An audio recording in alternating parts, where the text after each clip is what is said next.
keep on actually saying this, but one of the more addicting games you guys can actually find that you can play on Atari Jaguar, besides Tempest 2000, is a game called Protector. Now, what is Protector? It's supposed to be a Defender clone, but it is a pretty addicting game to play.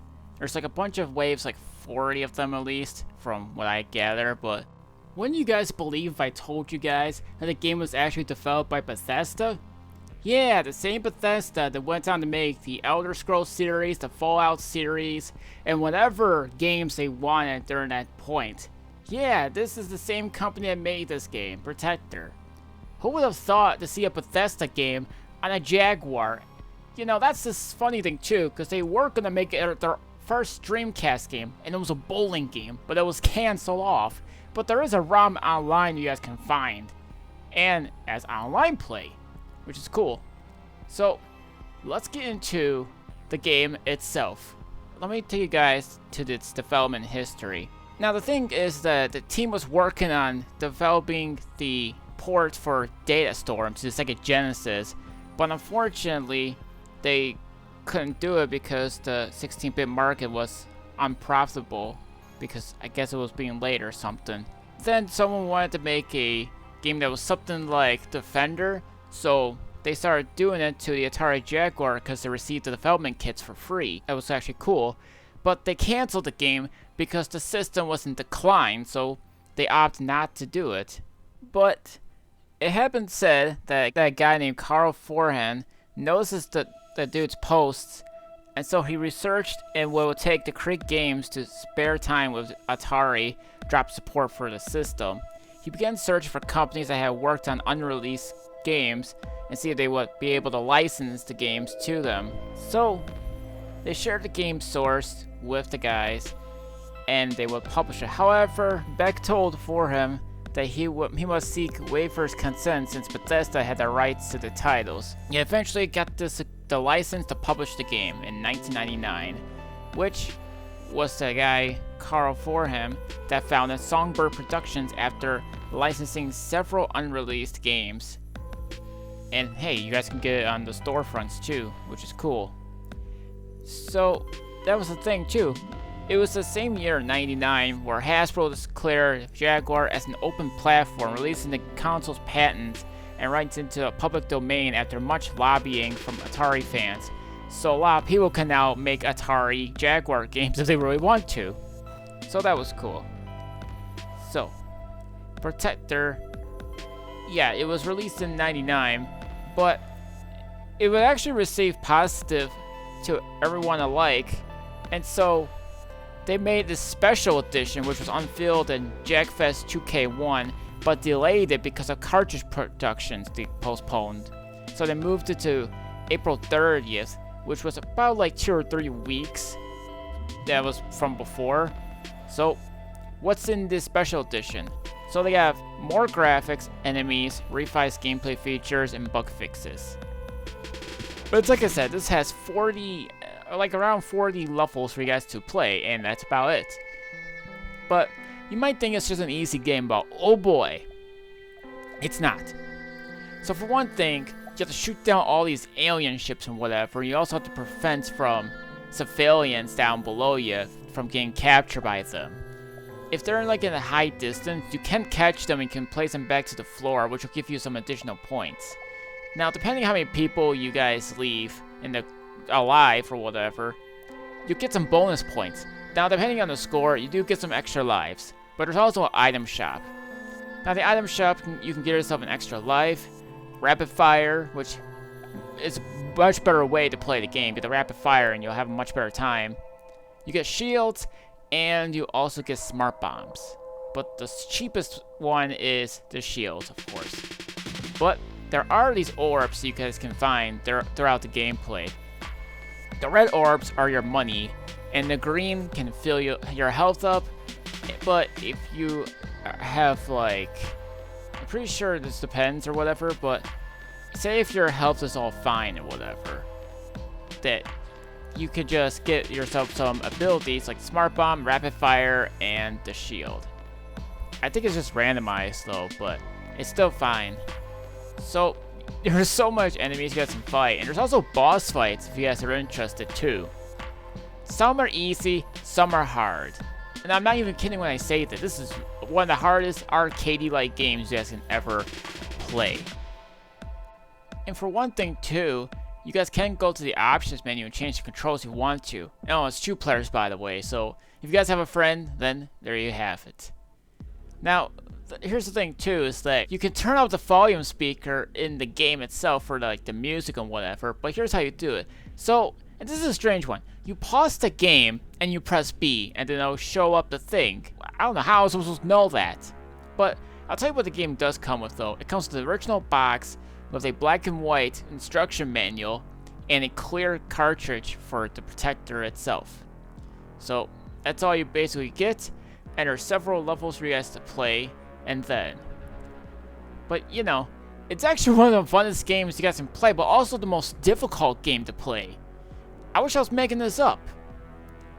I mean, the special edition is special, right? At least they give you new content for anyone that's played the original version, where you can't get the original copy anymore, but the special edition is worth getting for those that are wondering. So, how do we follow this up? Well, they made an expansion pack. For one thing, it came out in 2014, several years after the original release on a Jaguar. And guess what? It required the CD add-on. And I'm not even kidding you. You needed the CD add-on in order to play the game. So you need a few things, right? Well, obviously you need the console itself, but you needed the Jaguar CD, the disc, and the copy of the special edition in order to play the game. So originally, I wasn't sure if I was going to include this because, for one thing, there was no way I'm going to be able to play it on a CD cartridge or whatever, because the CD itself it just won $1,000, and plus not many units were actually manufactured, and they were pretty faulty, so I really don't know if I want to risk playing it or not. But thankfully, as of late in July of 2024, they made a cartridge version of the game. Yeah, so you don't need a special edition in order to play it.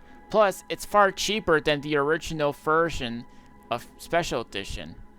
Now, to be fair, the CD version is like around $40, but from what I understand is that the Resurgence, which is the expansion's name, Protect the Resurgence, is somewhat cheaper. It's like 60 maybe, like 50, 60, somewhere around there for the cartridge version, but that's all you're getting is the cartridge. So what does this have? Well, I'll tell you what it has. Well, the gameplay is pretty identical, and it has slightly different graphics that you guys can look into.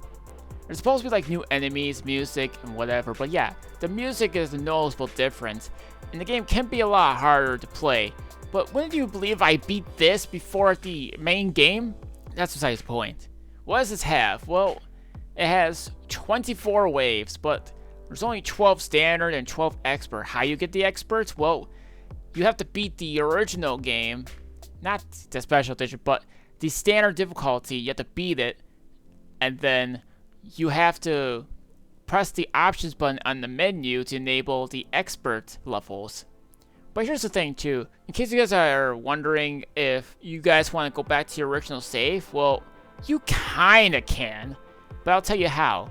Now, after completing like level 5 or level 10, you'll start off at level 6, 11, 16, and whatever. Anything that's between the 1s and the 6s. Once you get there, you can actually go to the closest where you've been before. So at least they're pretty nice to leave you some checkpoints without even restarting the whole thing over and over because of how long this game can take to beat. And let me tell you guys something, the meteors, they are a real pain in the butt. You can't even shoot them, you just gotta avoid them. I'm not even kidding you. You'd think every game that you play in space will let you shoot these meteors, but no, you can't even do that. You have to run away. Why? I have no idea. Maybe they're just trying to do something different. But it's still a pain in the butt if you don't know what you're doing. But I couldn't even figure out how to do it, so I decided to look into it. Turns out, if you're actually in the lowest, you do have a good chance of not getting hit by them. But you also want to try to somewhat slow down, because you might hit an oncoming meteor without even realizing it. You can't go too fast and you can't go too slow. Why can you go too slow? Well, chances are, when the meteor hits down the ground, the meteor is going to start spreading into pieces. I have no idea what they were thinking in this thing. But regardless, it's still a pretty fun arcadey game for you guys to play. But it's also, like I said, the meteors are pretty hard because if you don't pass the meteor, you're not going to get to the boss fight or a potential boss fight.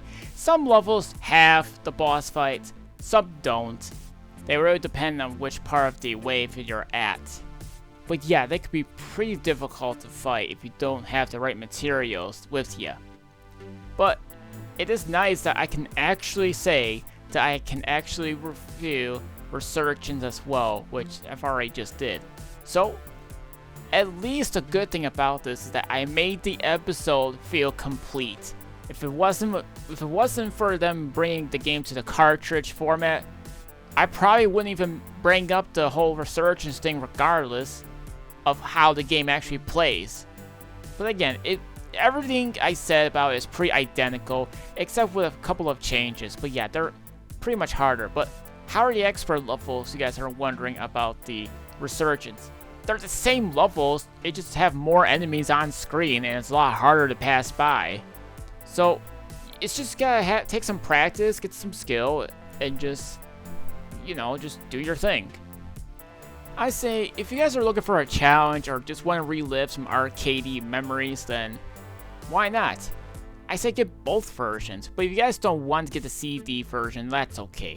It's the same thing regardless, so you don't need to have both of the games to play it.